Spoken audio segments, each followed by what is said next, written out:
लद्दाख में सीमा संघर्ष के बाद भारत में चीनी वस्तुओं के बहिष्कार को लेकर लगातार आवाजें उठ रही हैं। पीएम मोदी ने भी देश को आत्मनिर्भर बनाने का बड़ा संदेश दिया है, जिसके बाद चीन को तगड़ी मिर्ची लगी है। अपनी अर्थव्यवस्था पर नकारात्मक असर पड़ने की आशंका से तिल मिलाए चीन ने भारत को ही अब जीडीपी की धौंस दिखा दी है। चीन ने अपने मुखपत्र ग्लोबल टाइम्स में लिखा कि हमारी जीडीपी भारत से 5 गुनी ज्यादा है।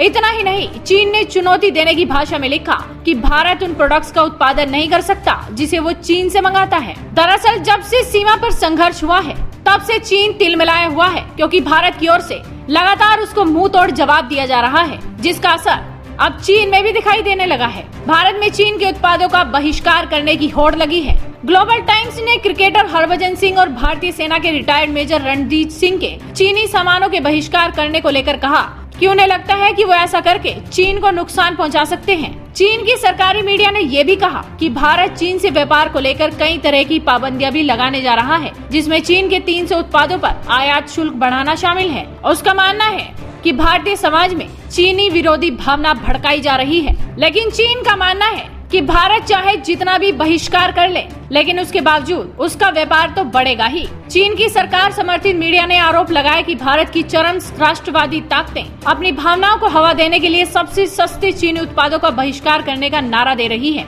वास्तव में भारत की कट्टरपंथी ताकतें हर साल चीनी उत्पादों के बहिष्कार का आह्वान करती रही है, लेकिन चीन भारत व्यापार का विस्तार लगातार होता रहा है। भारत चीन से ज्यादा वस्तुओं का आयात करता है। इसके अलावा चीन ने भारत को सीधी चुनौती दे दी कि चीनी सामानों का बहिष्कार करना भारत के हित में नहीं होगा, क्योंकि वो कई चीनी उत्पादों का उत्पादन ही नहीं कर सकता। जीडीपी को लेकर भी चीन ने शेखी बखारी। ग्लोबल टाइम्स ने शेखी बखारते हुए कहा कि चीन की जीडीपी भारत से लगभग 5 गुना है। इस तरह के अंतर के साथ छोटी अर्थव्यवस्था चीन को चुनौती कैसे दे सकती है? भारत अमेरिका के रवैये की नकल नहीं कर सकता। चीन के खिलाफ व्यापार युद्ध छेड़ने पर भारत को ज्यादा नुकसान होगा और भारतीय लोगों की आजीविका पर इसका असर पड़ेगा। लेकिन चीन शायद ये नहीं जानता कि भारतीय सेना उसे सीमा पर तो मुंह तोड़ जवाब देगी ही, साथ ही देश की जनता भी चीन को सबक जरूर सिखाएगी। इस वीडियो को शेयर कीजिए, साथ ही चैनल को सब्सक्राइब करना बिल्कुल मत भूलिए।